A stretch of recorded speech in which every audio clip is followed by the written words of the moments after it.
Practical question जो हमारे book में दिए हुए हैं, बुक कोई भी हो, बस हमें क्वेश्चन पता होना चाहिए और पैटर्न पता होना चाहिए, किसी भी क्वेश्चन को हम लोग सॉल्व कर सकते हैं ना। देखिए लिखा हुआ सिंगल कॉलम कैश बुक बनाना है, enter the following transaction in the single cash book. ठीक है, 1 जुलाई को क्या हुआ, कैश इन हैंड हमारे हाथ में 24,000। तो यहाँ देखिएगा हम लोग लिखेंगे 1 जुलाई टू बैलेंस BD हमारे हाथ में कितना रुपया है, 24,000 रुपये डियर स्टूडेंट लिख देंगे।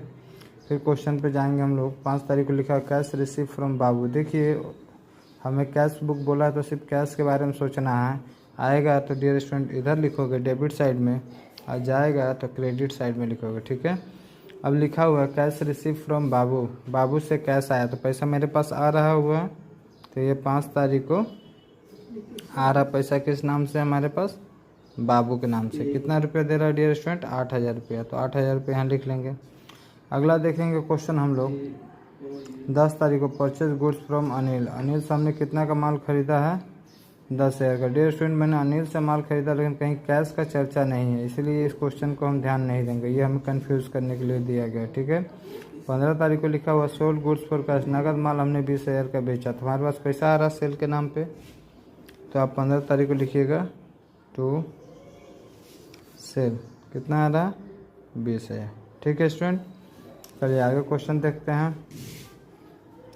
15 तारीख के बाद 20 तारीख को लिखा हुआ purchase furniture for office, office के लिए फर्नीचर खरीदे, 500 रुपये गया हमारे पास से। ठीक है, तो पैसा जा रहा है किस नाम से, फर्नीचर के नाम से। तारीख था स्टूडेंट 20 तारीख, बाय फर्नीचर 500, है ना। आगे लिखा हुआ 30 तारीख को पेड रेंट, हमने रेंट दिया 1,000, तो भी स्टूडेंट हमारे पास से पैसा जा रहा। तो 30 तारीख को लिखेंगे हम लोग बाय रेंट, कितना रुपये जा रहा है, 1,000। ठीक है, अब देखेंगे हम लोग इस दोनों पल्ला को एक साइड बराबर लिखा जाता है, ये जो अकाउंट का रूल है।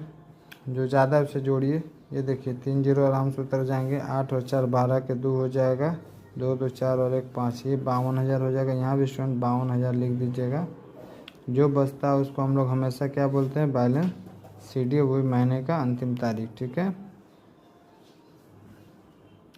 30 जून कितना रुपया बच जाएगा, देखिए 52,000 में 1,500 रुपया हमारा खर्च हो चुका है, तो कितना बचेगा। ऐसे थ्योरी पे हम लोग अकाउंट की दुनिया में आए तो 0 0 5 में कितना जोड़ेंगे, 0 हो जाएगा। 5 में 5 जोड़ेंगे 10 हो जाएगा, 10 का 0 बचा 1, 1 और 1 2, 2 में क्या जोड़ेंगे, कुछ नहीं जोड़ेंगे, 2 ही उतर जाएगा और ये स्टूडेंट 5 का